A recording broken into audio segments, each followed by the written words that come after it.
நல்லது பண்ணுறதுக்கு ஹேதுவாக இருக்கும். ஸோ இங்கே படிக்காத ஒருத்தவனை கிண்டல் பண்ணுறாங்க. அதை அவரும் ரொம்ப வருத்தத்தோடு போய் சொல்கிறார்.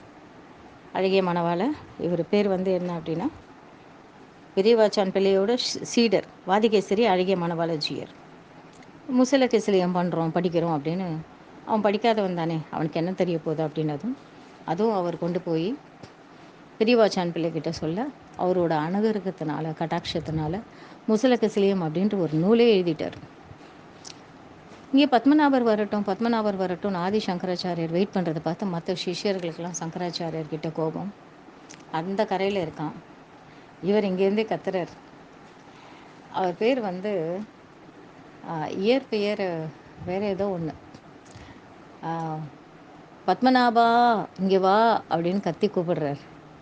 அப்போது ஆச்சாரியன் கூப்பிட்டதும் வழியில் தண்ணி இருக்குது, அதில் நம்ம காலி எந்த அளவுக்கு உள்ளே போகும், எந்த அளவுக்கு நம்ம உடல் உள்ளே போகும்னு கூட பார்க்கல அவர். அந்த தண்ணி மேலே தப தப தப தபன்னு ஓடி வர்றார். அவர் ஓடி வர பாதம் வைக்க வைக்க ஒரு பாதத்துலேயும் கீழே அப்படியே தாமரை அப்படியே கீழே இருந்து மேலே அவர் பாதத்தை தாங்கிக்கும்.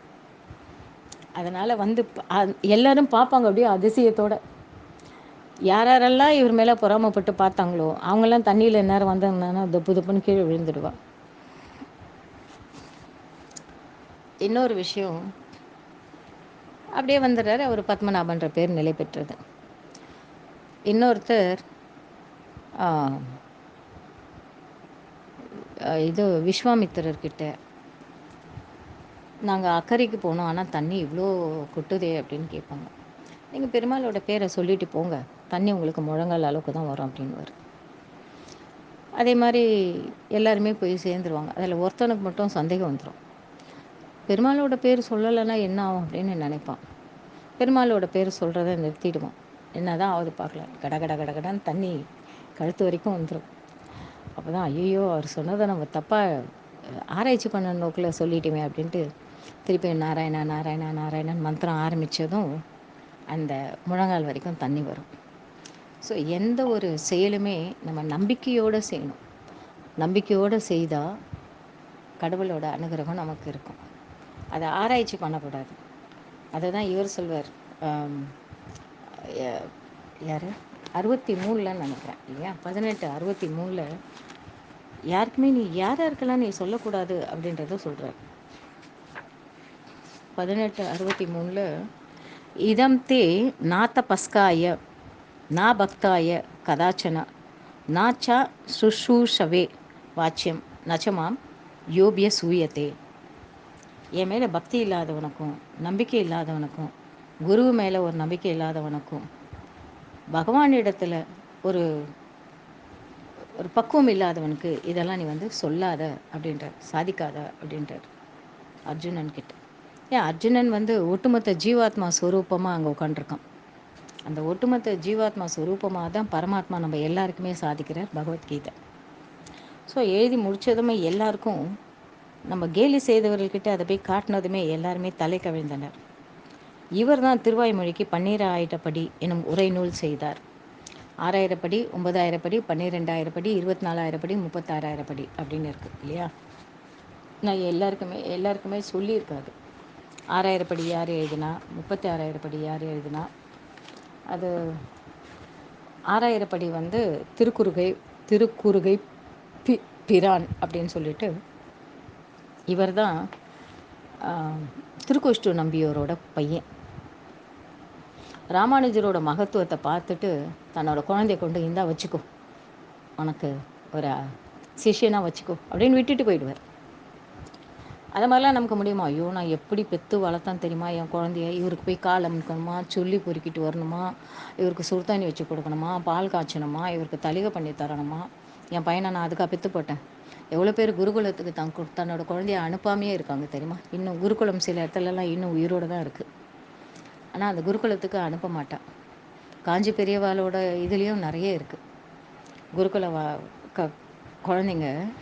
நான் இப்போ ரீசெண்டாக உங்களுக்கு சொன்னேன்னா என்னன்னு தெரியல, நான் இங்கே மேதா குருகுலம்னு ஒன்று இருக்குது. அந்த மேதா குருகுலத்துக்கு நான் போயிருந்தேன். அங்கே மணி திராவிடர் அப்படின்னு சொல்லிட்டு பெரிய 2 புக்கு எழுதியிருக்கார் பகவத்கீதா விஷயமாக. அதில் ஃபுல்லாக சம்ஸ்கிருதத்திலே அவர் சாதிச்சிருக்கார். அந்த புக்கு ஒரு காலத்தில் அவரோட புக்கை பரப்பணுன்ற நோக்கத்தில் ரெண்டு ரெண்டு பெரிய பெரிய வால்யூம் எல்லாருக்குமே ஃப்ரீயாக தான் கொடுத்தா. அது சில பேருக்கு உங்ககிட்ட இருக்க ஸ்டூடெண்ட்டுக்கு கொடுங்க அப்படின்னு சொல்லி கொடுத்தா. அது எப்போ நடந்ததுன்னா 2015-16 நடந்தது. நான் அவரை நேரடியாக சந்திக்கிறேன் 2024 ஒரு 10 நாளைக்கு முன்னாடி. எனக்கு ஒரு தட்சணையாக ஒரு 500 கொடுக்கணும் அப்படின்னு தோணிடுது. பழம் எல்லாம் நல்லா காஸ்ட்லி பழம், இந்த பெரிய பெரிய நேந்திரங்க பழம், பெரிய பெரிய ஆப்பிள், பெரிய பெரிய ஒரு மாதுளம்பழம். ஒரு ஆச்சாரியன்னு இல்லை, யாரும் அதுக்கு போனாலுமே இந்த குட்டி குட்டியாக வாங்கிட்டு போகிறது, அதை பார்த்ததுமே அவளோட எண்ணம் நமக்கு தெரிஞ்சிடும். ஒரு வயசானவ வீட்டுக்கு ஆற்றுக்கு போனாலும் சரி, அதுக்கப்புறம் ஒரு என்னது வயசானவா, குழந்தைங்க, வியாதியஸ்தர்கள் இருக்கிற வீட்டுக்கு வெறுங்கையோடு போகக்கூடாதுன்னு சொல்லுவாள். எதனா கையில் எடுத்துகிட்டு போகணும், சாஸ்திரம். அதே போல் பெருமாள் கொண்டு போனாலும் நம்மளை வரவேற்பார், கொண்டு போகலானும் வரவேற்பார் இல்லையா? தொமேவ மாதாச்ச பிதா தொமேவ தொமேவ பந்துச்ச சகா தொமேவ. நம்ம அப்படி தானே அவரை சொல்கிறோம், எல்லாமே எனக்கு நீதான்ப்பா அப்படின்னு சொல்கிறோம் இல்லையா? தொமேவ வித்யா திரவிணம் தொமேவ தொமேவ சர்வம் மம தேவ தேவா. எல்லாமே எனக்கு நீதான்ப்பா அப்படின்னு சொல்கிறோமோன்னு அதே தானே இது. என்னப்ப நல்லவா என் தாயும் அல்லவா, பொன்னம்பலத்தவா பொன்னப்பன் அல்லவா, என் தாயும் அல்லவா என்னப்பன் அல்லவா. எல்லாமே நீதான்ப்பா எனக்கு. அப்பனும் நீதான், ஆத்தாலும் நீதான், எனக்கு வித்யாவும் நீதான், எனக்கு திரவிணமும் நீதான், சகாவும் நீதான், பந்துவும் நீதான் அப்படின்னு எதுக்கு பதம் போடுறாங்க? நம்ம ஃப்ரெண்ட்ஸுங்கிட்டலாம் போய் நம்மளோட விஷயத்தெல்லாம் அந்த அளவுக்கு எடுத்து சொல்ல முடியாது. மனசில் உருகி சொல்லணும் அப்படின்னா ஒரே ஒருத்தன் தான் உண்டு, பெருமாள் தான் உண்டு. கதவை சாத்திக்கணும், நம்ம பாட்டுக்கு அவங்ககிட்ட நம்ம மனசில் இருக்கிறதெல்லாம் சொல்லணும். காது கொடுத்து கேட்பான், அவன் நிச்சயமாக கேட்பான். நம்ம நினச்சிட்டு இருக்கோம் அவனுக்கு காது இல்லை கண்ணு இல்லை ஒன்றுமே இல்லை, அவன் நிற்கணும், அவன் நிர் ஆகாரம் நினச்சிட்டு இருப்போம். அவனுக்கு கண்டிப்பாக காது கொடுத்து நீ பேசினா கண்டிப்பாக காது கொடுத்து கேட்பான். இப்போ எப்படி ஒருத்தன் ஐயோ இவ்வளோ பெரிய தண்ணியில் போகிறோமே அடிச்சுக்கிட்டு போயிடுவோமா, நாமதையும் சொல்லுன்றாரே அப்படின்னு நாமதையும் சொல்ல மறந்துட்டான், ஆராய்ச்சி பண்ணுறான். சொன்னால் என்ன ஆகும், சொல்லனா என்ன ஆகும் அப்படின்னு கட கட கடன்னு கழுத்து வரைக்கும் தண்ணி வந்துடுச்சு இல்லையா? நம்பிக்கை இல்லை அவனுக்கு. நீ நம்பிக்கையோடு சொன்னின்னா அவன் காது கொடுத்து கேட்பான். பெருமாளே எனக்கு இது மாதிரி இருக்குப்பா பிரச்சனை, எனக்கு உன்னை விட்டால் யாருமே இல்லைப்பா அப்படின்னு அவன்கிட்ட சொல்லணும். அப்படின்னு நினச்சி ராமானுஜரை ஒரு நல்ல ஆச்சாரியனா நினச்சி, இந்தா என் குழந்தைய நீ பிடிச்சிக்கோ, உனக்கு சிஷியனா வச்சுக்கோ அப்படின்னு விட்டு போகிறார். ராமானுஜர் என்ன பெரிய திரவியெல்லாம் வச்சுருக்காராம், டெய்லி 3 வேளை நல்லா வக்கனையாக சாப்பாடெல்லாம் போடுறதுக்கு. யாருன்னா அடியவர்கள் கொண்டு வந்து கொடுக்குற அந்த திரவியத்தில் தானே வாழ்க்கையே நடக்குது, மடத்தோட வாழ்க்கையே இல்லையா?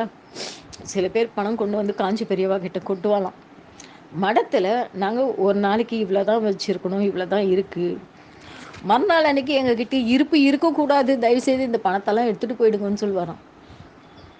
அந்த மாதிரி ஆனால் இப்போல்லாம் ஒருத்தன் எது வேணால் வேண்டாம்னு சொல்லுவான். ஆனால் திரவியம் இந்த மாதிரி பணம் இதெல்லாம் கொடுத்தா வேணான்னு சொல்லவே மாட்டோம். நம்ம ஒரு வீட்டில் நம்ம போகிறோம்னு வச்சுக்கோங்களேன், நான் ஏற்கனவே உங்களுக்கு சொல்லியிருக்கேன், உபன்யாசத்தில் தான் சொல்லியிருக்கேன். இந்த பாரதி விமன் டெவலப்மெண்ட் சென்டரில் நான் ஆர்கனைசராக போயிருக்கேன்.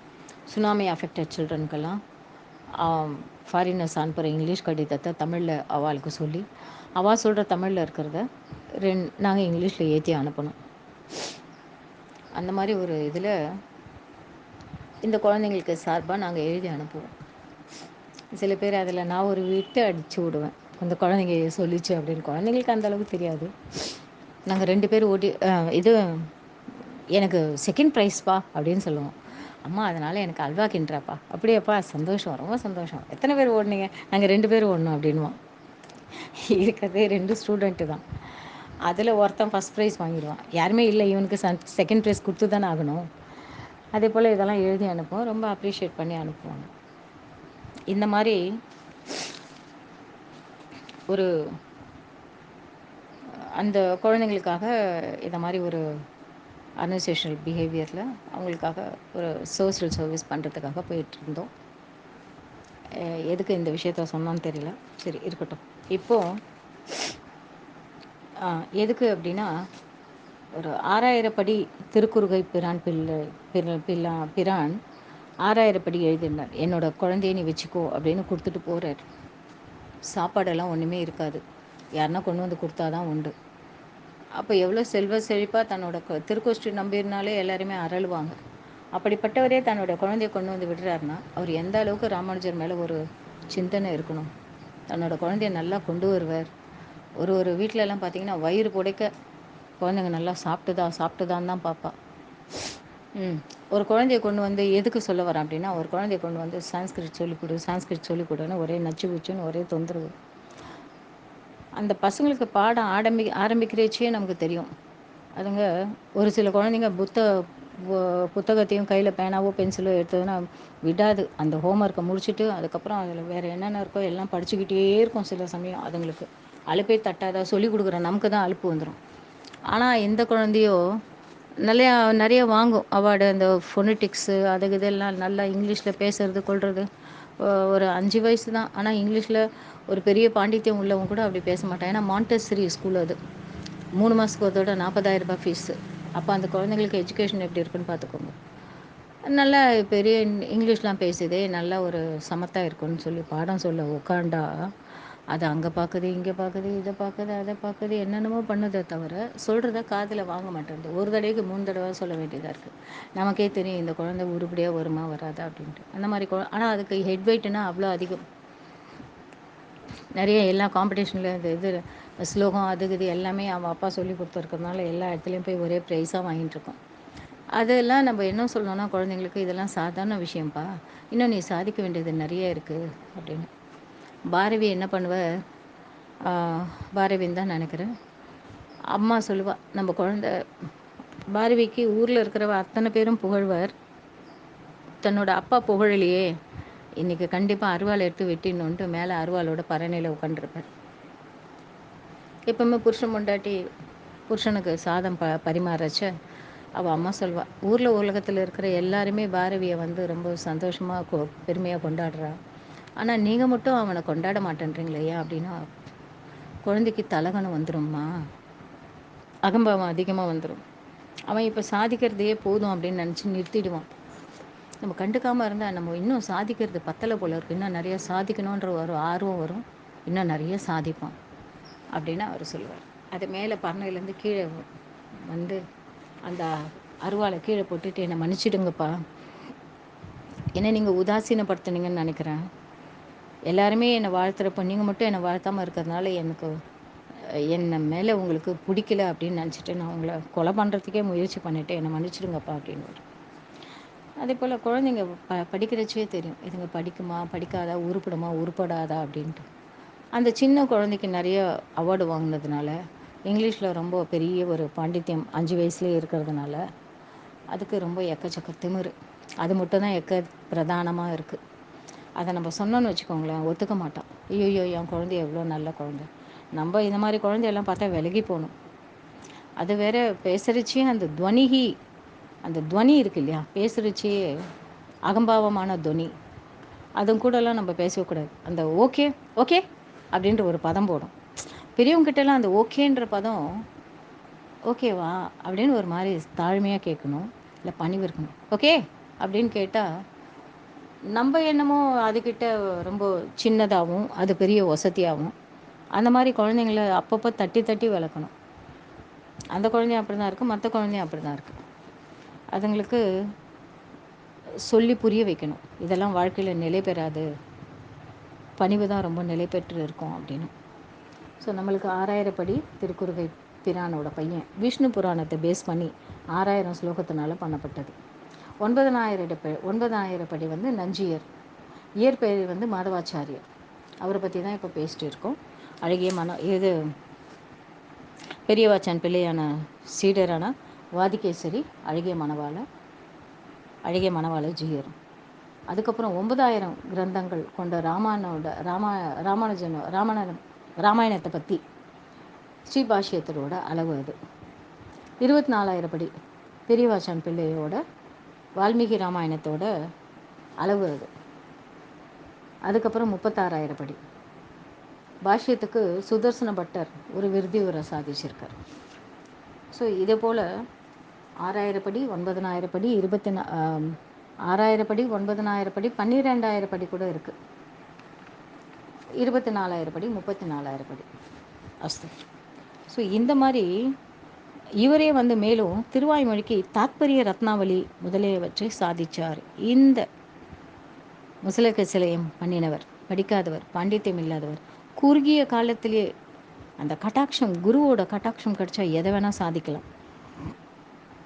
பெரியவாச்சன் பிள்ளை சோழ மண்டலத்தில் சங்கநல்லூர் என்னும் ஊரில் யமனாச்சாரியர் என்பவருக்கு ஆவணி மாதத்தில் யமனாச்சாரியர் யார், ஆளவந்தாரோட இயற்பெயர் இல்லையா, ரோஹிணியில் அவதரித்தார். நம்பிள்ளை திருவடி வாரத்தில் சகல அர்த்தங்களையும் கற்றுக்கொண்டார் இவர். இப்படி பெரும் புகழரான பெரியவாச்சான் பிள்ளை காலத்தில் பிற்காலத்தில் தேசிகர் என்று கூறப்படுகிற தூப்புல் பிள்ளை, அவர் தான் தேசிகர் தான் இது வடகலைக்கு ஸ்தாபகர். வடகலைக்கு ஸ்தாபகர் இவராகவும், மணவாள மாமுனிகள் தென்கலைக்கு ஸ்தாபகராகவும், ராமானுஜர் 2 பக்கமும் இருக்கிறதாகவும் ஒரு ஐதீகம் உண்டு. ஸோ இந்த தூப்பில் பிள்ளை என்பவர் உபாசனை, ஒரு மந்திரத்தை உபாயமாக கொண்டு ஜபிப்பது செய்து அதனால் ஞானம் பெற்று உயர்ந்திருந்தார், வாழ்ந்திருந்தார். உபாசையின் பலத்தால் நமக்கு எல்லா சாஸ்திரங்களும் வருமாகையாலே எம்பெருமான் தொடங்கி ஆழ்வார்கள் வழியாக வந்த நாதமுனிகள் உய்ய கொண்டார், மணக்கால் நம்பி, ஆளவந்தார், எம்பெருமானார் முதலிய ஆச்சாரியர்களால் இடைபாடு இல்லாமல் வளர்ந்து வரும் சம்பிரதாயத்துக்கு விரோதமாக சாஸ்திர அர்த்தங்களை கூறி மற்றொரு சம்பிரதாயத்தை உருவாக்கி வந்தார். இப்போது நம்பிள்ளையின் அனுகிரகத்தினால வடக்கு திருவீதி பிள்ளைக்கும் குமாரர்களாக அவதரித்தவர் பிள்ளை லோகாச்சாரியர், அழகிய மணவாள பெருமாள் நாயனார். பிள்ளை லோகாச்சாரியர் பற்றி நான் ஏற்கனவே சொல்லியிருக்கேன். அவர் தான் ஸ்ரீ வச்சனபூஷணம் எழுதி சாதித்தார். பிள்ளை லோகாச்சாரியர் அவர் உயிரோடு இருக்கிறப்பே அழகிய மணவாள பெருமாள் நாயனார் தம்பி இறந்துட்டுவர். தம்பி தான் ஆச்சாரிய ஹிருதயம். இவா 2 பேரும் பண்ண இந்த வச்சனபூஷணமும் ஆச்சாரிய ஹிருதயமும் கல்லு பட்டாணி இல்லைன்னா இரும்பு பட்டாணி அப்படி சொல்லலாம். அந்த கிரந்தங்கள் திருவாய்மொழியை பற்றினது தான். ஆனால் வாயிலேயே நம்மளால் அதை சொல்ல உச்சரிக்க முடியாதபடி இருக்கும் அந்த வார்த்தைகள் எல்லாம். இருவருமே, இந்த அழகிய மணவாள பெருமாள் நாயனாரும் பிள்ளை லோகாச்சாரியரும் இளமை பருவம் தொடங்கி பெருமாளையும் இளைய பெருமாளையும் ராம லக்ஷ்மணர்கள் போல 2 பேரும் இணை பிரியாமல் நல்ல விஷயங்கள்லாம் சாதிச்சுட்டு வரேன். எப்போவுமே சில தம்பி வந்து சொல்லுவான், அக்கா அந்த அக்கா இருந்தால் நான் இருப்பேன், இல்லைன்னா நான் இருக்க மாட்டேன் அப்படின்னு. அதே போல் தங்கச்சியும் சொல்லுவான், அண்ணா இருந்தால் நான் இருப்பேன், இல்லைன்னா இருக்க மாட்டேன். அந்த அளவுக்கு 2 பேருமே, ஏன்னா பிறந்து வந்ததுலேருந்து 2 பேருமே ஒன்றாவே இருக்காங்களோன்னு. அதனால் அக்கா இருந்தால் நான் இருப்பேன், அக்கா படித்தா நான் படிப்பேன், அக்கா வந்தால் நான் வரேன் அப்படின்ற ஒரு குழந்தைங்க அப்படியே இருக்கும். அதே போல் இந்த 2 பேரும் ஒரு இணை பிரியாத இருக்காங்க. சகல சாஸ்திரங்களையும் கற்று தகப்பன் வந்து வடக்கு திருவீதி பிள்ளை.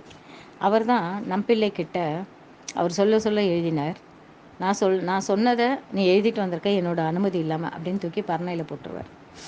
அந்த வடக்கு திருவீதி பிள்ளையோட திருவாய்மொழி ஈடு 36,000 ஸ்ரீபாஷ்யம் மற்றும் உண்டான சம்பிரதாய ரகசியங்களை எல்லாமே தேர்ந்து வல்லவராக வாழ்ந்து வந்தார். இந்த 2 பேருமே, பிள்ளை லோகாச்சாரியரும் அதுக்கப்புறம் பிள்ளை லோகாச்சாரியர் அழகிய மணவாள பெருமாள் நாயனார். விகித விஷய நிவிருத்தி தன்னேற்றம் சாஸ்திர விதியோடு கூடியிருப்பினும் இல்லற வாழ்க்கை இல்லாமல் இருப்பது சிறப்புடையது என்று பிரம்மச்சாரி விஷயத்தில் தான் ரொம்ப ஊக்கம் தலை கட்டியது. சில பேர் சொல்லுவா, இப்போ கூட எங்கள் ஆத்துக்காரர்கிட்ட ஒரு பொண்ணோட அப்பா அம்மா வந்தார். கல்யாணமே வேண்டான்றா, கொஞ்சம் பார்த்து சொல்லுவோம் அப்படின்னா. இல்லை பண்ணிப்பா, ஆனால் அந்த பொண்ணு நீங்களாம் கல்யாணம் பண்ணிவிட்டு என்ன சாதிச்சிங்க, அது அப்பா அம்மா கிட்டே இருக்கிற அந்த விரிசல்லாம் பார்க்குது. 2 பேருமே சரியாக ஒத்து போக மாட்டேன்றா. அந்த சமயத்தில் ஏக்கராசின்னு ஒன்று இருக்குது, அதில் பண்ணிண்டா. அவருக்கு கஷ்டம் வந்தால் அந்த ஆம்படியாளுக்கும் கஷ்டம் வரும், ஆம்படியாளுக்கு நல்ல காலம் வந்தால் ஆம்படியாளுக்கும் நல்ல காலம் வரும். ஸோ 2 பேருமே சேர்ந்து கஷ்டத்தில் இருப்பாங்க, 2 பேரும் சேர்ந்து. அதனால் ஏக்கராசி பண்ண மாட்டாள்.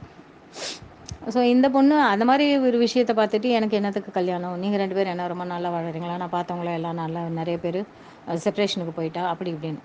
ஸோ நல்ல ஜாதகத்தை நம்ம கரெக்டாக பொருந்துகிற மாதிரி சேர்த்தோம்னா சில பேர் என்ன பண்ணுவான்னா, சில ஜாதகம்லாம் காலையில் ஃபுல்லாக நல்லா இருப்பா, நைட்டு படுக்க அறையில் போய் அடிச்சுப்பா. சில பேர் நல்லா நைட்டில் நல்லா சந்தோஷமாக இருப்பா, காலையில் எழுந்ததுமே அடிச்சுக்க ஆரம்பிச்சிடுவா. ஜாதக கோளாறு தான், அதெல்லாம் பார்த்து பார்த்து சேர்க்கணும். அஸ்து. இங்கே 2 குழந்தைங்களுமே பிரம்மச்சாரியாக இருக்கலாம் அப்படின்னு முடிவு பண்ணிட்டு 2மே தனியாக தான் வாழ்ந்துட்டு வராங்க. ஸ்ரீ வச்சன பூஷணமும் ஆச்சாரிய ஹிருதயமும். இப்போ தான் சொன்னேன். பிள்ளைலோகாச்சாரியர் பூர்வர்கள் என்னென்ன உபதேசம் பண்ணாங்களோ அதெல்லாம் அனுஷ்டித்து வந்த ரகசிய அர்த்தங்களை எல்லாம் 18 ரகசிய கிரந்தங்களாக ஆக்கி அருளினார். அவற்றுள் 18 ரகசிய கிரந்தங்கள் பண்ணியிருக்கார். அதில் ஸ்ரீ வச்சன பூஷணம் என்னும் கிரந்தம் 300 மொழிந்த வச்சனங்கள் தம்மை சேர சமைத்ததாகையாலே அப்பேற்பட்டது. ஒட்டுமொத்தமாக வச்சனம் சொல்லு, பூஷணம் அப்படின்னா ஒரு அழகு இல்லையா?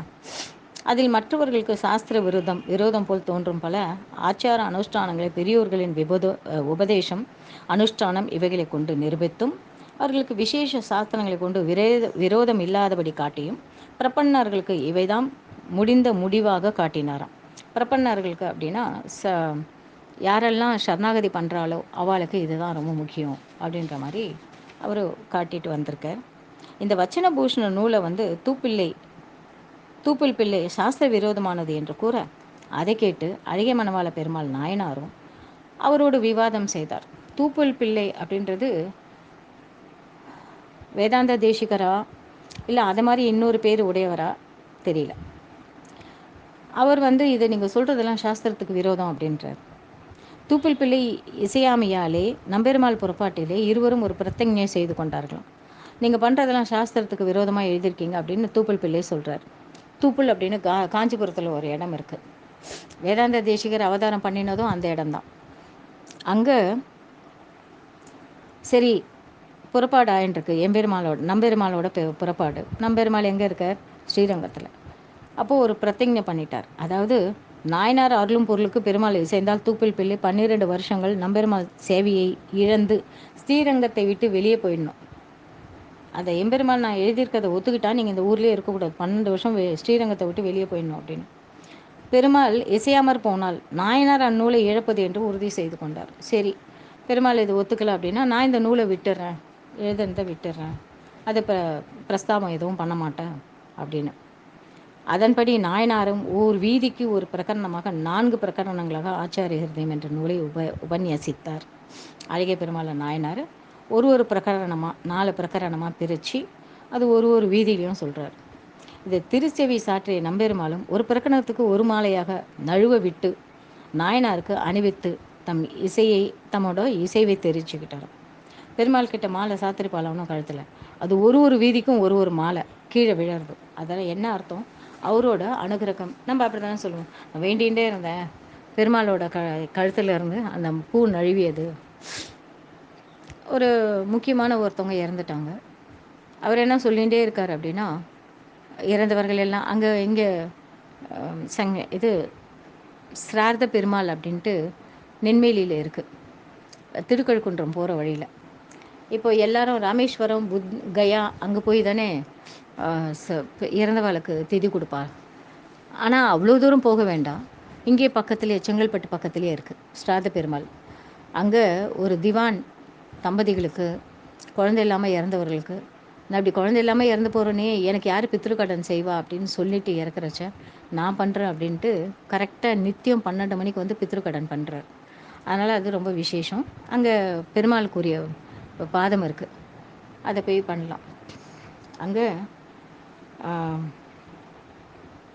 அப்போ சொல்லிகிட்டே இருக்கார், எனக்கு பிடிச்சவா, எனக்கு நன்னா தெரியும் அவள் பண்ணியிருக்க அந்த காரியங்களுக்கெல்லாம் நிச்சயமாக பெருமாளோட திருவடி தான் அடைந்திருப்பா அப்படின்ட்டு.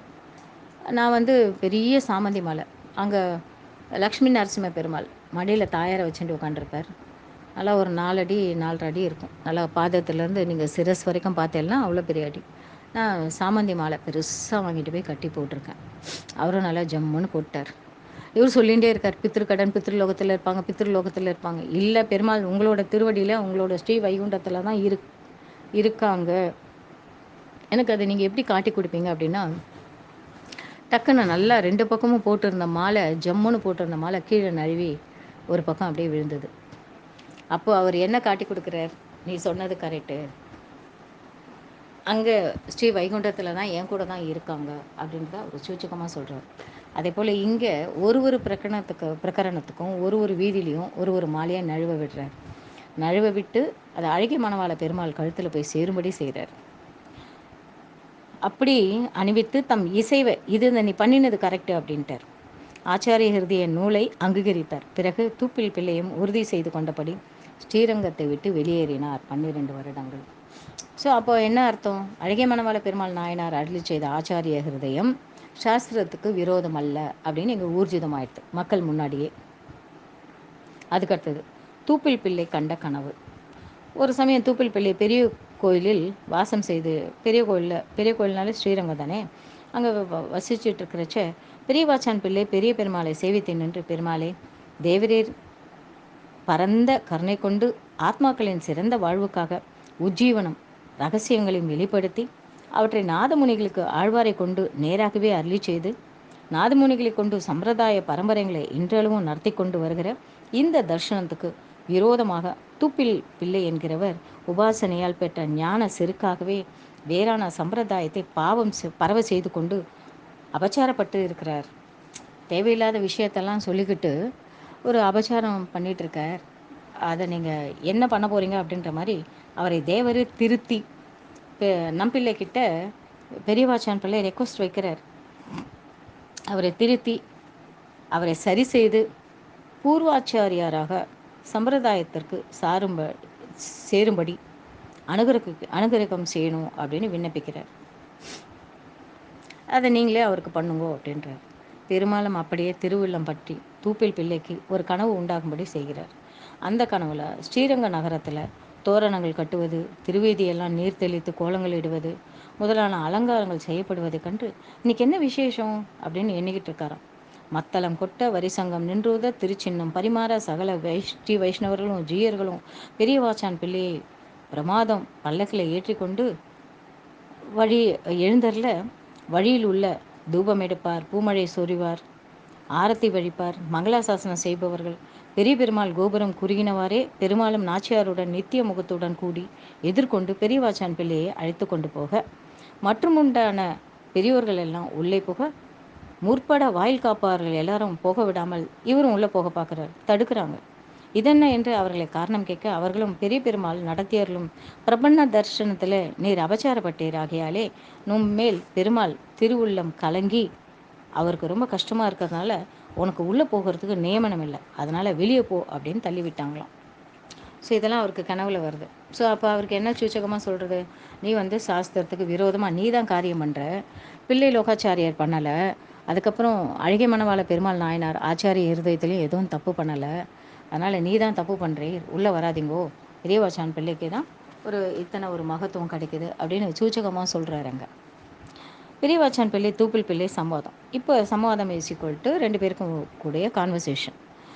கண்ட கனவுக்கு கலங்கி தூப்பில் விழுந்ததும் நித்திய கடன்கள்லாம் முடிச்சுக்கிட்டு நோய்வாய்ப்பட்டு இருந்த பெரியவாச்சான் பிள்ளையை கிட்ட போய் தண்டனிட்டு, எப்போ ஒருத்தர் எப்படி கந்தாடை தோழப்பார் முதலியாண்டனோட வம்சம் இல்லையா, நம்பிள்ளையை போய் திட்டுறார், எப்போ பாரு அவரை நெய்யின்னு எதனா திட்டிக்கிட்டே இருப்பார். ஒரு தடவை நம்பிள்ளையோட சிஷ்யரோடு சேர்ந்து ஒரு அரண்மனைக்கு போக, சரி ராமன் மனுஷ ரூபத்தில் வந்திருக்கான், மானுஷ்ய மன்னிய அப்படின்ட்டு, ஆனால் அவனுக்கு போய் எப்படி அதிகாரம் இருக்குது, ஒரு இது ஜடாயுக்கு ஒரு மோட்சமும் சபரிக்கு மோட்சமும் எப்படி கொடுக்கப்பட்டிருக்கு அப்படின்னு அவர் ஒரு கொஸ்டின் கேட்க, அதுக்கு கந்தாடை தோழப்பர் முதலியானோட வம்சத்தில் நிற்கிற அவருக்கு தெரியல காரணம் என்ன சொல்கிறதுன்னு மொழின்னு முடிச்சுட்டு நம்பிள்ளையோட சிஷியரை அழைச்சிட்டு போயிருக்குமே என்ன காரணம் அப்படின்னு கேட்குறாரு. அப்போ அவர் சொல்கிறார், சத்தியேன லோகம் ஜெயதி, சத்தியேன லோகான் ஜெயதி தீனான் தானேன ராகவக குருன் சுஷ்ருஷய வீரக தனுஷா இது சாத்திரவான் அப்படின்னு வரும். இது கந்தர்வராஜ பிரதிமம் லோகே விக்கியாத பௌருஷம் தீர்க்கபாகும் மகா சத்வம் மத்த மாதங்ககாமினம் அப்படின்னு சாதிப்பார். அதில் தான் வரும் சத்தியேன லோகான் ஜெயதி, சத்தியத்தினால தான் அவர் லோகத்தையே ஜெயிச்சார், அதனால் அவருக்கு இந்த ஜடாயுக்கும் சபரிக்கும் மோட்சம் கொடுக்கறதுல ஒன்றும் தப்பில்லை. அந்த மனுஷம் மன்னியே அப்படின்னு வந்தாலும் சத்தியத்தினால இதெல்லாம் ஜெயிச்சார்னு அவர் சொன்னதும் ரொம்ப பொருளியெல்லாம் நிறைய கொடுத்து கந்தாடை தோழைப்பார். அந்த ராஜா ரொம்ப விமர்சையாக பிரஸ்தாபம் பண்ணி அனுப்புவார். அதை கொண்டு வந்து நம்பிள்ளை காலில் கட்டி கொடுத்து விழணும் அப்படின்னு நினச்சிட்டு இருப்பார். ஆனால் இவர் முதல் நாளே வீட்டுக்கு வந்துடுவார். பொண்டாட்டி சொல்வா, உங்களுக்கு கடனுக்குன்னு நான் சாப்பாடு போடுறேன், இந்த தேகமும் கடனுக்காக தான் இருக்குது, நீங்கள் இந்த தேகத்தையும் நீங்கள் அனுபவிச்சுக்கலாம். ஆனால் ஒரு பெரிய நம்பிள்ளையை போயிட்டு இந்த மாதிரி திட்டி தீர்த்துட்டு வந்திருக்கீங்களே, அதனால் நான் மனசார உங்களுக்கு சாப்பாடு போடல, மனசார என்னோடய சரீரத்தையே நான் உங்களுக்கு கொடுக்க மாட்டேன் அப்படின்ற மாதிரி பேசினதும் அவர் கையில் விளக்கு எடுத்துகிட்டு வெளியே வரச்ச காலில் தட்டுப்படும். என்னன்னு பார்த்தா அங்கே முக்காடிட்டு உட்காண்டிருப்பார் நம்பிள்ளை. இவர் வெளியே வந்ததுமே அவர் காலில் விழுந்துருவார். நம்பிள்ளை, நான் தண்டனிட்டு உங்களுக்கு என்னோடய மன்னிப்பை நீங்கள் ஏற்றுக்கோங்க, உங்களோட மனசு கஷ்டப்படுற மாதிரி நான் நடந்துட்டேனே அப்படின்வார். இப்போல்லாம் அந்த மாதிரி நம்மளாம் யார் கஷ்டப்பட்டே என்ன சும்மா அப்படின்ட்டு நம்ம பாட்டுக்கு போயிட்டே இருக்கும். நல்லா சகட்டு மெனிக்கு யாரை வேணால் திட்டுவோம், பின்னாடி வேணால் பேசுவோம். இதுக்கெல்லாம் பின்னாடி பெரிய நமக்கு பாவ மூட்டை இருக்குன்றது யோசிக்கவே மாட்டோம். அபச்சாரப்பட்டது என்னமோ கந்தாடை தோழைப்பார், ஆனால் போய் மன்னிப்பு கேட்குறது என்னமோ நம்பில்லை. அவர் ஐயோ நான் தான் உங்ககிட்ட மன்னிப்பு கேட்கணும், ராஜா எனக்கு இத்தனை திரவியங்கள்லாம் கொடுத்துருக்காரு, அது உங்கள் மடத்துக்கு தான் சேரணும் அப்படின்னு அவரும் இவர் காலில் விழுவார். அதே போல் இங்கே தூப்பில் பிள்ளை நேராக பெரியவாச்சன் காலில் போய் விழுறார். காலில் விழுந்து நோய்வாய்ப்பட்டு இருக்கார். அப்போ பெரியவாச்சான் பிள்ளை தண்டனிட்டு உங்களோட அசௌகரியமாக இருக்கா, சௌகரியமாக இருக்கா, எப்படி இருக்கீங்கோ அப்படின்னு விசாரணை பண்ணுறார். அவரை குளிர நோக்கி பெரியவாச்சான் பிள்ளையும், நமக்கு லீலா விபூதியிலே அர்ச்சாவதார அனுபவம் முடிந்தது. லீலா விபூதி நித்திய விபூதி. நித்திய விபூதி அங்கே ஸ்ரீ வைகுண்டம். அங்கே ஒருத்தவங்க போனாங்கன்னா திரும்பி வருதல் இல்லை. பெருமாளுக்கே கைங்கரியம் பண்ணிட்டு அங்கேயே உட்காந்துருப்பான். லீலா விபூதியில் ஏதோ அவசரப்பட்டுக்கிட்டு அபச்சாரப்பட்டுக்கிட்டு நோய் நொடியோட ஐயோ இந்த தேகம் எப்போ போய் முடியுமோ தெரியல, இந்த மாதிரி இத்தனை உடம்புல வியாதி இருக்கே அப்படின்னு கவலைப்பட்டுக்கிட்டு உட்காந்துருப்போம்.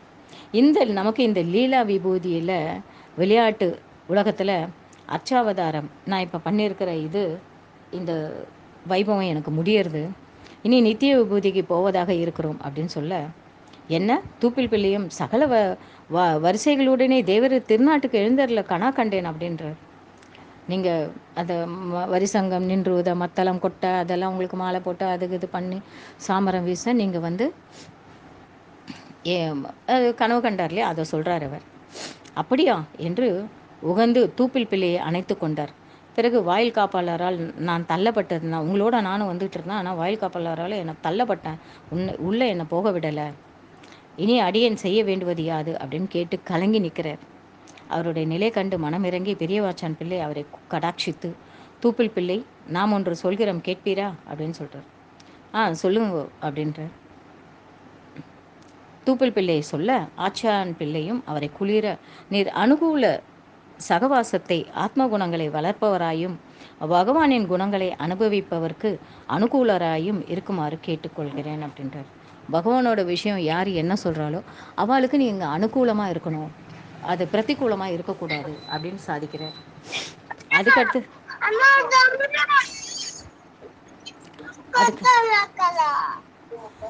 அதுக்கடுத்தது ஐகிரிவனை உபாசனை பண்ணி அதனால் வித்தியின் பெருமையை அடைந்து அந்த வித்தியைக்கு பயன் பிற மதங்களை வெல்லுகையும் பூர்வாச்சாரியர்களின் சம்பிரதாய பரிபாலனம் பண்ணுறதையும் நீங்கள் பண்ணிட்டு வரணும் அப்படின்னு சொல்கிறார். அதை புறக்கணித்து முன்னோர்கள சம்பிரதாய முடிவான அர்த்தங்களை கண்டித்து விஸ்வாமித்திர சிருஷ்டியாக புது புது அர்த்தங்களை கல்பித்து பரவ செய்தீர். அது பெரிய அபச்சாரம் ஆகியாலே பெருமாள் திருவுள்ளம் கலங்கிட்டு, அதனால் அந்த விஸ்வாமித்திர சிருஷ்டியான அர்த்தங்களை செய்யாமல் பூர்வாச்சாரியர்கள் எழுத அர்த்த நெறியில் நிகழும். விஸ்வாமித்திர சிருஷ்டி அப்படின்னு ஒன்று இருக்குது, அதில் இருக்கிற அர்த்தங்கள் எல்லாம் விட்டுட்டு நீங்கள் நம்மளோட பூர்வாச்சாரியர்கள் என்ன சொன்னாங்களோ அந்த நெறியில் நீங்கள் நில்லுங்கோ, அதை ஃபாலோ பண்ணுங்கோ அப்படின்னு ரெக்வஸ்ட் பண்ணுறேன். அதற்கு தூப்பல் பிள்ளை அடியேன் அப்படியே செய்கிறான் அப்படின்ற ஸ்ரீ பாஷ்யத்தை சொல்லி கொண்டும் அதற்கு தக்கபடி சில நூல்களை எழுதி வெளியிட்டும் அன்றும் வந்தது. அதுக்கேற்ற மாதிரி அவரும் காரியம் பண்ணிட்டு வர்றார். பெரியவாச்சான் பிள்ளையும் அதையென்று நாம் குறிப்பிடத்தக்கது. பாஷ்யத்தில் நீர் சும்மா இருந்தீரா, அதில் சில குற்றங்கள் உண்டு என்று நீங்கள் தானே கற்பிச்சிங்க, அதில் சில குற்றம்லாம் இருக்குது அப்படின்னு. எம்பெருமான் நம் கனவில் தோன்றி முக்கோளால் படைத்து கோபித்த பிறகன்று திருப்தி பயபக்தியுடன் பிழை பொறுத்தருள வேண்டி எத்திராஜ சப்ததிகி என்ற நூலை விண்ணப்பித்ததும் ஸ்ரீ பாஷ்யத்தை பிரச்சாரம் செய்ததும் அதையெல்லாம் நாம் சொல்வது. நம்மாழ்வார் நாதமுனிகளுக்கு திவ்ய பிரபந்த விஷயமாகவும் ரகசிய விஷயமாகவும் பிரத்யட்சமாக சொல்லியிருக்கிற அந்த அர்த்தங்களை கண்டித்து வேறு சில அர்த்தங்களை கற்பித்து நூல்கள் எழுதா நின்று அதை தவிர்க்க வேண்டும் என்கிறேன் அப்படின்னார். என்ன அப்படின்னா, நாதமுனிகள் எழுதியதுக்கு எல்லாத்துக்குமே நீங்கள் என்ன பண்ணுறங்க, ரகசிய விஷயமாக பிரத்யட்சமாக என்ன சொல்லியிருக்கோ அந்த அர்த்தங்களை கண்டித்து, அவர்கள் சொல்லியிருக்கிற அர்த்தங்கள்லாம் நீங்கள் கண்டித்து எழுதியிருக்கீங்க. அந்த மாதிரி கண்டித்து எழுதுனதை நான் கண்டிக்கிறேன் அப்படின்றாருங்க. அதற்கு தூப்பல் பிள்ளை, நம்மாழ்வார் தம் ரகசியங்களுக்கு திவ்ய பிரபந்தங்களுக்கும் விவரணம் செய்தது உண்டோ? பண்ணல, அவர் எழுதி தானே வச்சிருக்க. என்ன ரூபத்தில் இருக்குது, செயல் ரூபத்தில் தானே இருக்குது. நம்மாழ்வார் அதுக்கு விரிவுரையெல்லாம் எழுதலை இல்லையா அப்படின்றார். அப்படி இருக்க அதற்கு மாறாக அடியேன் செய்திருந்தால் பிழையாக்கலாம். அது அவர் வந்து வெறும் ஒரே உரைநடை அதில் எழுதலை, வெறும் செயல் தான் எழுதியிருக்கார். நான் அதுக்கு மாறாக ஒன்றுமே எழுதலையே அப்படின்றார். இப் இப்பாற்பட்டவர்களும் என்றால் அர்த்தங்கள் அருளியது அவை சாஸ்திர பிரமாணங்களுக்கு சேர்ந்திராமையல். எதனா ஒரு சாஸ்திர பிரமாணத்தை ஒட்டி தான் நம்ம கொண்டு போகணும். அதை சாஸ்திர பிரமாணத்தை ஒட்டி கொண்டு போகலாம். நீங்கள் பெரியவாச்சான் பிள்ளை, அது அப்படியல்ல. நம்மாழ்வார் மதுரகவிகள் மூலமாக வெளியிட்ட திருவாய்மொழி முதலான பிரபந்தங்கள் நலிந்து போக பின்பு பெருமாள் அர்ச்சையில் உள்ள நம்மாழ்வாரை கண்டு நாதமுனிக்கு நேராக அருளும்படி செய்ய, அப்போ தான் நாதமுனிகள் 12,000 முடி இந்த கண்ணியன் சிறுத்தாம்பு சொல்ல நம்மாழ்வார் பிரத்யட்சமாகி தன்னோட 4 கிரந்தங்கள், அப்புறம் 4000 திவ்ய பிரபந்தங்கள், மற்ற ஆழ்வார்கள் அருளி செய்ததையும் கொடுத்துருக்கார் இல்லையா, மதுரகவி மூலமாக. அந்த நாதமுனிகளும் சம்பிரதாயத்துக்கு தமக்கு பின் புல்லார்க்கு அருளி செய்ய, திருக்குறுகை புல்லான் அவருக்கு அருளி செய்ய, இப்படி பரம்பரையாக வந்த இப்பால் உள்ளுள்ளர் வருத்தங்களை மந்த மதிகளும் அறியும்படி நூல் வடிவாக்கினார். சாதாரணவங்களும் அதை படித்து அறியும்படி. ஃபஸ்ட்டு எல்லாமே நம்மாழ்வாரோட திருவாய்மொழி அப்படின்னாலே அதை வாய்ச்சாலே செத்துருவாங்க எல்லாரும் அப்படின்றதுனால அந்த திருவாய்மொழி கண்டாலே எல்லாருக்கும் பயமாக இருந்தது. அதெல்லாம் அப்படியெல்லாம் ஒன்றும் கிடையாது. அது வாசிச்சிங்கன்னா உங்களுக்கு நல்ல கதி கிடைக்கும் அப்படின்ற ஒரு அர்த்தத்தில் தான். எப்போவுமே அதை வாசிச்சா டக்கு டக்கு டக்குன்னு எல்லாரும் புத்து புத்துன்னு விழுந்து செத்துருவாங்களா என்ன? இல்லையே. அது காலக்கிரமத்தில் எப்போ உங்களுக்கு ஆர்த்த பிறப்பனக திருப்த பிறப்பனகன் 2 பேர் இருப்பாங்க. திருத்த பிறப்பனக எப்போ உன்னோட சரீரம் விழுதோ அப்போ தான் நீ முக்தி அடைவாய். பெருமாள் கிட்ட ரொம்ப வேண்டி நான் ஆர்த்த பிறப்பனாக இருக்கேன், எனக்கு இப்பயோ உயிர் போகணும் அப்படின்னு வேண்டினா அதுக்கேற்ற மாதிரியும் நடக்கும். ஸோ இங்கே அந்த மாதிரி இருக்கிறச்ச மந்த மதிகளுக்கும் புரிகிற மாதிரி எழுதிட்டு போனார். அதனால் அதற்கு மாறாத செய்வதை மந்த புத்தியில் உள்ள இருக்கிறவர்களும் புரிகிற மாதிரி தான் அது வந்திருக்கு. எல்லா 4000 திவ்ய பிரபந்தங்களும் அதற்கு எதிர்மாறாக எதுவும் செய்யாதீங்கோ அப்படின்னு பெரியவாச்சான் பிள்ளை ரெக்வஸ்ட் பண்ணுறார். அதற்கு மறுபடியும் தூப்பில் பிள்ளை, ஆழ்வார் பிரமாணங்களுக்கு விரோதமாக அருளி செய்வாரோ? பிரமாணத்தை ஒட்டி தானே ஆழ்வாரும் நம்மாழ்வாரும் அருளி செய்திருக்கணும். அதை அடியருக்கு அருளி செய்ய வேணும். அதை எப்படி சொன்னீங்களோ அதே மாதிரி எனக்கும் சொல்லிக் கொடுங்க அப்படின்றார். பெரியவாச்சான் பிள்ளையும் ஆழ்வார் முக்தி தசையில் எல்லாவற்றையும் நேராக கண்டவர். கடைசியில் பார்த்திங்கன்னா சூழ் விசும்பு அப்படின்னு ஒரு பதிகம் வரும் கடைசியில் 10, 10, 10, 9 அந்த மாதிரி இடத்துலலாம் நேரடியாகவே ஆழ்வாரே நேரடியாக அங்கே வைகுண்டத்துக்கு போன காட்சி எல்லாமே எழுதியிருக்கார் என்று கேட்க, பெரியவாச்சான் பிள்ளையும் ஆழ்வார் முக்தி தசையில் எல்லாவற்றையும் நேராக கண்டு அதை அந்த அர்த்தங்களை நாதமுனிகளுக்கு அருளியதால் நாதமுனிகளும் அதுக்கு தக்கவாறு பிரமாணங்களை கை கொண்டு மற்றும் உள்ளவற்றை அதற்கு தக்கவாறு இசைவிக்க வேணும். கண்டதை கொண்டு காணாதவற்றை ஒருங்கு விட வேணும். எது அவர் சொல்லியிருக்காரோ அந்த மட்டும் அர்த்தத்தை எடுத்துக்கிட்டு அர்த்தம் சொல்லாதவைகளை நம்ம விட்டுடணும் அப்படின்னு. காணாததை கொண்டு கண்டதை அழிக்கலாமோ? தெரியாததை வச்சு நம்ம தெரிஞ்சதை அழிக்க முடியுமா? முடியாது இல்லையா? அதனால் ஆளவந்தார் எம்பெருமானார், திருக்குறுகை பிரான் பிள்ளான், அருளாள பெருமாள் எம்பெருமானார், பட்டர், நஞ்சியர் முதலியோருடைய பெருமைகளை அறிந்தீர்களா? தெரியுமா உங்களுக்கு? அவர்களுக்கு தெரியாத பிரமாண நிலை உமக்கு தெரியுமோ? அவர்கள் எல்லாரும் வெறும் சாஸ்திரங்களில் காட்டிலும் ஆழ்வார்களுடைய பிரத்யக்ஷங்களுக்கு, சாஸ்திரங்களுக்கு, பிரமாணத்துக்கு தான் அவள் முக்கியத்துவம் கொடுத்துருக்கா. உண்மை பொருளும் அதான். அனுஷ்டானத்திலும் நாதமுனி மூலமாக அருளிய கட்டங்களை உபதேச பரம்பரையால் பெற்று அதுவே சத்தியம் என்று நிர்ணயம் பண்ணிக்கொண்டு அதற்கு சேராதவற்றை கேள்வி எழுப்பி அனுகூலங்களை ஏற்றுக்கொண்டு முன்னோரின் அர்த்தங்களிலே தங்கள் சார்ந்தவர்களுக்கு உபதேசித்து கொண்டு வந்தார்கள். அந்த நாதமுனிகள் தொடங்கி ஆளவந்தார் வரை இது எம்பெருமானார், பட்டர், நஞ்சியர், நம்பிள்ளை இவெல்லாம் அந்த ஒரு அர்த்தத்தையே தான் பரம்பரையாக வந்துகிட்டு இருக்கு இல்லையா? அந்த சம்பிரதாயம் அப்படியே தான் வந்துகிட்டு இருக்கு. அதனால் அந்த நிலைக்கு மாறாக நீ வேறு ஒரு அர்த்தத்தையோ எதுவுமே கூறிவிட வேண்டாம் அப்படின்னு ரெக்வஸ்ட் பண்ணுறேன். இந்த மாதிரியெல்லாம் இருந்தால் தான் சம்பிரதாயம் வளர்ந்து வரும் அப்படின்னு சாதிக்கிறேன். அதுக்கப்புறம் தூப்பில் பிள்ளையோட மனமாற்றம். அதை கேட்டு தூப்பில் பிள்ளையும் அதை சரி அப்படியா, அதனால தான் இனிமேலும் நான் கனவுல கூட அவள் சொன்னதை மாற்றி நான் இனிமேல் சொல்ல மாட்டேன். அனுதாபம் பிறந்தது அப்படின்ட்டு இதை அறிந்திலேன். இது வரைக்கும் எனக்கு அதை பற்றி ஒன்றுமே சரியாக தெரியல. உலகத்தில் உள்ள உரைகளைப் போல முன்னோர்கள் தங்கள் தங்கள் யுக்திகளுக்கு தக்கவாறு எதனா ஒன்று இருக்கும், அதை வந்து மாற்றி மாற்றி எழுதி வைப்பான். அதனால தான் பெரியவாச்சான் பிள்ளையோட வியாக்கியானம் நமக்கு கிடைச்சதுனால எல்லாத்துக்கும் சேர்ந்து அவரை வியாக்கியான சக்கரவர்த்தின்னு சொல்கிறோம்.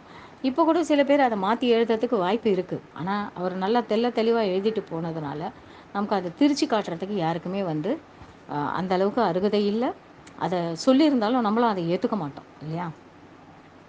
இப்போது தெளிவு பெற்றேன் அப்படின்னு சொல்லிட்டு விண்ணப்பம் செய்து தான் முன்பு செய்திருந்த புது வழி நூல்களை எல்லாம் பெரியவாச்சான் திருமுன்மை வைத்து அதை தம்மை சார்ந்தவர்களை நோக்கி இந்த நூல்களை யாரும் வெளியிடக்கூடாது அப்படின்னு ஆணையிட்டு இதுவரை இந்த நூல்கள் பரவ விட்டமைக்கு மிகவும் வருந்தி கண்ணும் கண்ணீருமாக பெரியவாச்சான் திருவடிகளை விழுந்து கிடந்தார். இது வரைக்கும் நான் அதை மாதிரி சாஸ்திரத்துக்கு விரோதமாக சில விஷயங்கள்லாம் பண்ணிட்டேன், இனி என்னை மன்னிச்சுக்கணும் அப்படின்னு சொல்லிட்டு தன்னை சார்ந்தவர்கள் முன்னாடி இந்த நூலை இனிமேல் யாரும் பிரிண்ட் போடவோ இல்லை அச்சு எடுக்கவோ கூடாது அப்படின்னு ஆணையிடுறேன். பெரியவாச்சான் பிள்ளை தம் முடியாமையால் அங்கே இருந்து கொண்டு அவரை எடுப்பித்து அணைத்து கொண்டு எத்தனை அனிதாபம் பிறந்தபோது கூட பெருமாள் பொறுத்தருள்வார். இப்போது நீங்கள் புரிஞ்சுக்கிட்டீங்க இல்லையா, இனிமேல் உங்களுக்கு பெருமாள் அனுகிரகம் உண்டு அப்படின்னு சொல்லிட்டு பிழை பொறுக்க வேண்டி என்னை தப்பாக பண்ணிட்டேன், என்னை வந்து க்ஷமா பண்ணுங்கோ, மன்னிச்சுக்கோங்க அப்படின்னு வேண்டி நிற்கிறார். வேண்டிக் கொண்டு பெரிய பெருமாள் ஆழ்வார் ஆச்சாரியர்கள் விஷயமாக க்ஷமாக்ஷோடசி அப்படின்னு ஒரு நூலை வேற செய்துட்டார். நூலை செய்து பெரியவாச்சான் முன்பு விண்ணப்பிக்க 16 வகையான க்ஷமா மன்னிப்பு, அந்த புக்கு பேரே க்ஷமாக்ஷோடசி. படித்து அது நெட்டில் டவுன்லோட் பண்ணி பாருங்கள், அதில் அவர் என்னென்ன விண்ணப்பிச்சிருக்கார் அப்படின்ட்டு. ஆச்சான் பிள்ளையும் மிகவும் உகந்து தூப்பில் பிள்ளைக்கு வந்து பஞ்சசம்ஸ்காரம் பூர்வமாக எல்லா அர்த்த விசேஷங்களும் அருளி செய்தார்.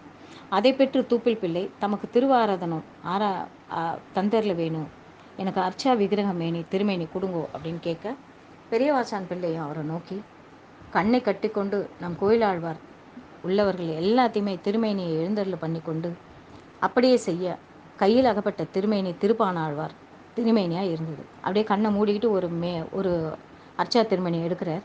அதை எடுக்கிறச்ச அவர் கையில் மாட்டினது என்ன அப்படின்னா திருப்பானாழ்வாரோட திருமேனி. அதை கண்ட பெரியவாச்சான் பிள்ளை உம்முடைய நெஞ்சை சோதிகைக்காக எம்பெருமான் இப்படி கிருபை செய்தான்.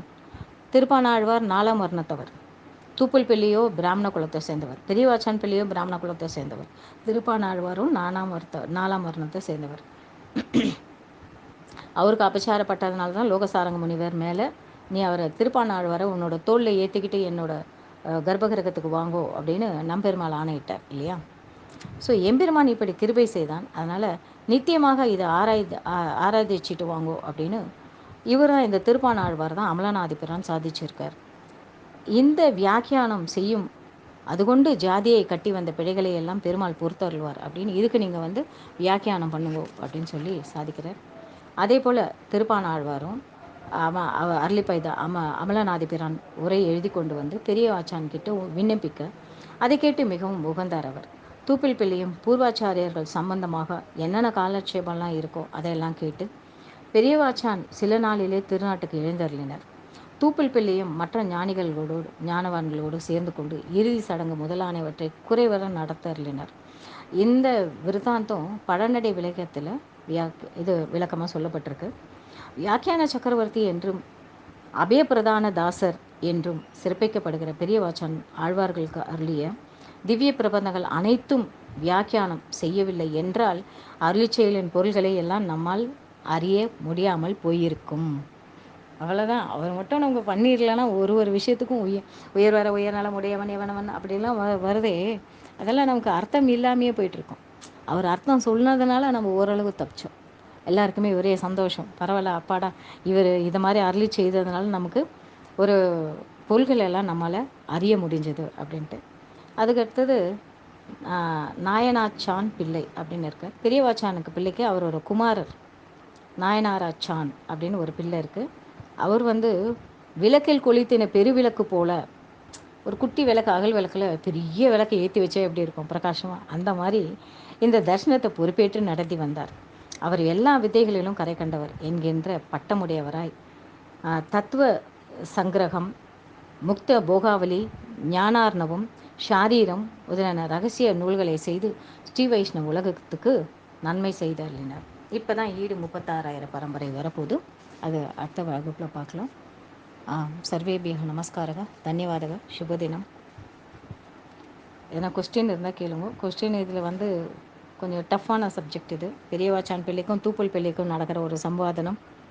நீ இது சம்பிரதாயப்படி எழுதணும், சம்பிரதாயப்படி எழுதலைன்னா உனக்கு பிரச்சனை, தப்பு தப்பாக எதுவுமே அர்த்தம் சொல்லக்கூடாது அப்படின்னு சாதிச்சிருக்கார் அவர்.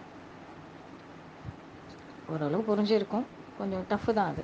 இந்த அதுக்கடுத்தது ஈடு 36,000 பரம்பரை, அதில் என்ன பண்ணியிருக்காருன்னு பார்க்கலாம். அஸ்து. ಧನ್ಯವಾದಗ ನಮಸ್ಕಾರಗ. ರಾಧೆ ಕೃಷ್ಣ. ನಮಸ್ಕಾರ. ರಾಧೆ ಕೃಷ್ಣ. ராதே கிருஷ்ணாம்மா. ராதே கிருஷ்ணா மேம். ராதே கிருஷ்ணா. ராஜ பெருமாள் அது எங்க இருக்கு அந்த கோவில்? எங்க?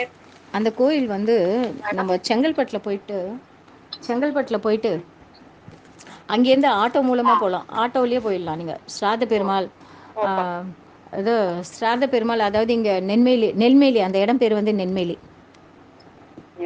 நென்மேலி நென்மேலி ஸ்ராத பெருமாள் லக்ஷ்மி நரசிம்ம டெம்பிள். அங்கே நீங்கள் காலையிலேயே போயிடணும். காலையில் ஒரு 8:30-9 போயிடணும்.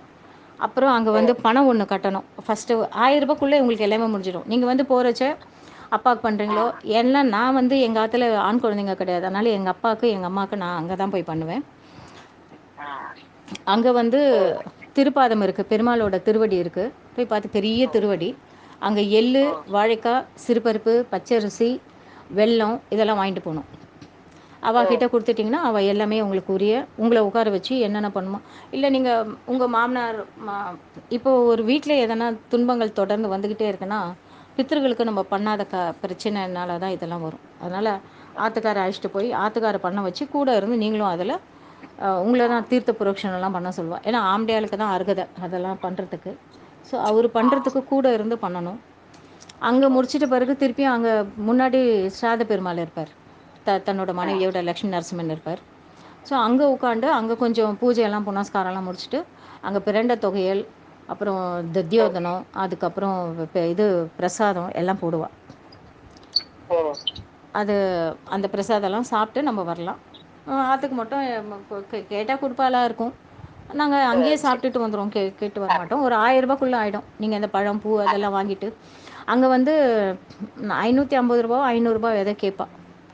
ஃபஸ்ட்டு அந்த திருவடியில் வைக்கிறதுக்கு பெருமாளோட ஸ்ராத்த பெருமாளுக்கு நீங்கள் அந்த கயாவுக்கு பண்ணுறீங்க இல்லையா, கயா அப்புறம் இதெல்லாம் போகிறீங்களா ராமேஸ்வரம், அங்கே பண்ணுறது இங்கே பண்ணிடலாம். இவ்வளோ கிட்டேயே முடிஞ்சிடுது நம்மளுக்கு.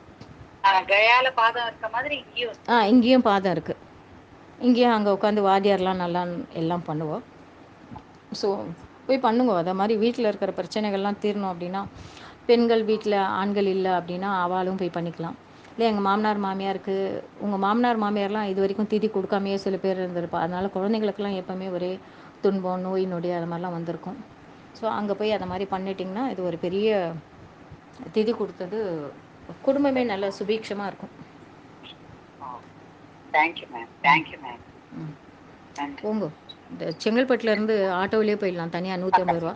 இல்லைன்னா திருக்கழுக்குன்றம் அப்படின்னு பஸ்ஸு போகும், கொஞ்சம் முன்னாடி போய் நிற்கணும். ட்ரெயின்லேருந்து கிட்ட இல்லைன்னா 150 ரூபா கொடுத்தீங்கன்னா போதும். ஷேர் ஆட்டோவில் கூட நம்ம போகலாம். ஷேர் ஆட்டோவில் போனால் ஒரு இடத்துல நிறுத்த மாட்டான்.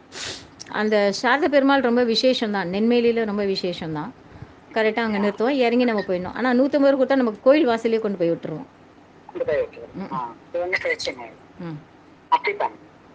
அஸ்து. ಧನ್ಯವಾದಗಳು. ನಮಸ್ಕಾರಗಳು. சரி. ஜாதகம் வந்து நல்லா பார்த்துட்டு செய்யணுங்களா மேம்? ஒரு சிலர் சொல்றாங்க ஏஜ் ஆனா ஜாதகம் பார்க்க வேண்டியது. அப்படி இல்லை, 80 வயசு ஆளுங்களும் வந்து பார்க்குறாங்க. அதுவும் தான் மட்டும் பார்க்க மாட்டான். அந்த மாமிக்கு முடியவே முடியாதா, கார்லேருந்து இறங்கி அந்த ஒரு ஸ்டிக்கை வச்சுக்கிட்டு தன்னோட பேத்தி பேரன் புள்ள மாட்டு பொண்ணு எல்லாத்தையும் அழைச்சிட்டு வந்து காலையில் வருவாள். திரும்பி போகிறச்ச மணி 4 ஆகிடும். அத்தனை பேருக்கும் புக்கு போட்டுருவா, 17 பக்கம் புக்கு போட்டுட்டு இருந்து எல்லாருக்கும் அந்தந்த கிரகங்களுக்கு ஏற்ற மாதிரி என்னென்ன பரிகாரம் பண்ணணும். சில குழந்தைங்களாம் ரொம்ப வெரி ரேரு, இந்த ஜாதகத்தை யார்கிட்டையும் காட்டாதீங்க, நல்ல ஜாதகம், பரிகாரம்லாம் ஒன்றும் பண்ண வேண்டியதில்லை, எல்லாமே நல்லது நடக்கும், நிபுணத்துவம் உள்ள ஜாதகம் அப்படி இப்படின்லாம் சாதிப்பார். சில பேருக்கெல்லாம் கண்டிப்பாக முக்கால்வாசி பேருக்கு எல்லாருக்குமே பரிகாரம் உண்டு. அதில் எங்கள் சரி. ஆத்துக்காரோட தம்பி, அவருக்கு நாங்கள் பார்க்குறச்சே மணி 45 வயசு அவருக்கு. அவங்க அப்பாவே அது மிஸ் பண்ணிட்டார். சிலதெல்லாம் கண்ணில் தட்டுப்படாது, பரிகாரம்லாம் கண்ணில் தட்டுப்படாது. எங்கள் ஆத்துக்கார் கண்டுபிடிச்சி அவரோட தம்பியை, அப்பா அம்மா இல்லை இல்லையா, எல்லாரும் இறந்துட்டாங்க. அதனால் எங்கள் ஆத்துக்கார் அப்பாவும் நான் அம்மாவும் இருந்து அவருக்கு இது தத்து கொடுத்தோம். இங்கே எங்கே அப்படின்னா வட இது கருமாரியம்மன் கோயில் பக்கத்தில் வேதபுரீஸ்வரர் கோயில் இருக்குது. அங்கே போய் தத்து சரி. கொடுக்கணும். சிவனுக்கு தான் தத்து கொடுக்கணும். அது வந்து ஸ்ரீ வைஷ்ணவத்தில் இருந்தாலும் நாங்களே அங்கே தான் போய் கொடுத்தோம். சிவனுக்கு தான் கொடுத்தோம் தத்து. சில பேர் சொல்லுவோம் நாங்கள் சிவன் கோயிலெலாம் போக மாட்டோம், இது மாதிரி வீர வைஷ்ணவம் அப்படின்னு. என்ன பண்ணுறது, சில இதெல்லாம் சாஸ்திர சம்பிரதாயப்படி இது இப்பயே தூப்புள் பிள்ளைக்கு சொல்லியா பெரியவாச்சான் பிள்ளை சம்பிரதாயமாக என்ன வருதோ அதை தான் சொல்லணுமே தவிர அதுக்கு விரோதமாக நம்ம எதுவும் செய்யக்கூடாது. இதில் சிவனாவது விஷ்ணுவாவது எல்லாம் ஒன்று தான். ஆமாம், கரெக்டாக சொல்லுவார். கட்டத்தை பார்த்து என்ன நடக்குது, என்ன நடக்க போகிறது. இப்போது மேம் அவர்கிட்ட நாங்க பார்க்கலாங்களாங்க மேம்? பார்க்கலாம். சென்னையிலேருந்தா வந்து நிறைய பாருங்க, ஃபாரின்லேருந்தே வந்து பண்ணிட்டு போகிறா பரிகாரம்லாம். தன்னோட குழந்தைங்களோட வந்து புருஷன் பொண்டாட்டி சகிதமாக அண்ணா நகரில் இல்ல. வந்து தங்கிட்டு. இதில் என்ன விஷயம் அப்படின்னா, இப்போ நாங்கள் போனோம் ஒரு 3 நாள், 2 நாள் வந்து வேத பாராயணம், 3ஆவது நாள் சுதர்சன ஹோமம். அதில் முரளின்றவரும் எங்கள் ஆற்றுல வந்து வேத பாராயணம்லாம் பண்ணிட்டார். அவர் இவங்கெல்லாம் ரொம்ப பரிச்சயம். அவள் ஆற்றுக்கு போடுறச்ச ஜாதகத்தை எடுத்து கொடுக்குறார். நான் 98 வயசு அவள் அம்மா உட்காண்ட்ருக்கா. அவள் அம்மா ஜாதகத்தை எடுத்து கொடுக்குறார். என்னால் இனிமேல் இவளுக்கு கைங்கரியம் பண்ணுறதுக்கு முடியல, எனக்கே 77 ஆகுது, அவள் இப்போ 98. என்னோட பொண்டாட்டியோ இனிமேல்லாம் என்னால் பண்ணுறதுக்கு உடம்புல தேகத்தில் சக்தி இல்லைன்றா. எல்லா தம்பிங்களும் விட்டுட்டு போயிட்டான், எல்லாம் நல்லா தான் இருக்கான். ஆனால் எங்கள் அம்மா என் தலையில் கட்டிட்டு போயிட்டாங்க. 98 வயசாவது இவாளுக்கு நான் எப்போ அந்திம கிரியை பண்ணுவேன் பாருங்கன்னு அவள் அம்மா முன்னாடி எடுத்து ஜாதகத்தை கொடுக்குறாரு. அப்போ சொன்னார் செப்டம்பர் வரைக்கும், செப்டம்பரில் சட்டி தூக்க வேண்டிய காரியம் வந்துடும், நீ தானே மூத்த புள்ள. எல்லா குழந்தைங்களும் கரை தேத்தினவர் அவர். 8 வயசுலேயே அப்பா செத்து போயிட்டார். அதுலேருந்து அம்மாவே கூட இருந்து ஒரு சில விஷயங்கள்லாம் இரும்பு கம்பெனி ஏதோ ஒன்று ஸ்டார்ட் பண்ணி எல்லாருக்கும் கல்யாணம் பண்ணி கொடுத்து எல்லாருமே அப்படியே அம்மா வேணான்ட்டு விட்டுட்டு போய்ட்றா பாருங்க. இருக்கிற வரைக்கும் எல்லாம் இருந்துட்டேன், எனக்கு அம்மா வேணாம். 98 வயசு அந்த அம்மா சொல்லுது. எனக்கு 98 வயசு எனக்கு இப்போது.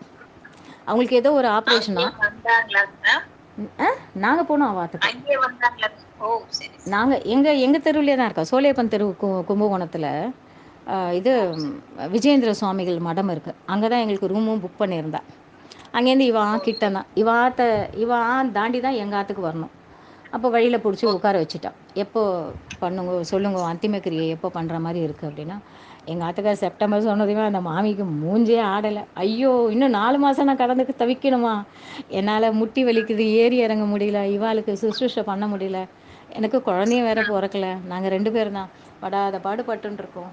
அதில் உங்களுக்கு குழந்தை பிறக்கலையோனோ, இவா தான் உங்களுக்கு குழந்தை அப்படி நினச்சிக்கோங்களேன் அப்படின்னு.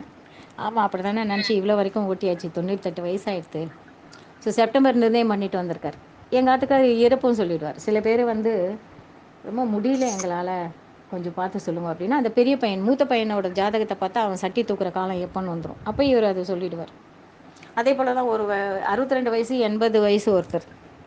இதில் யாரோ 2 பேரும் ஒன்றாவே இருக்கா.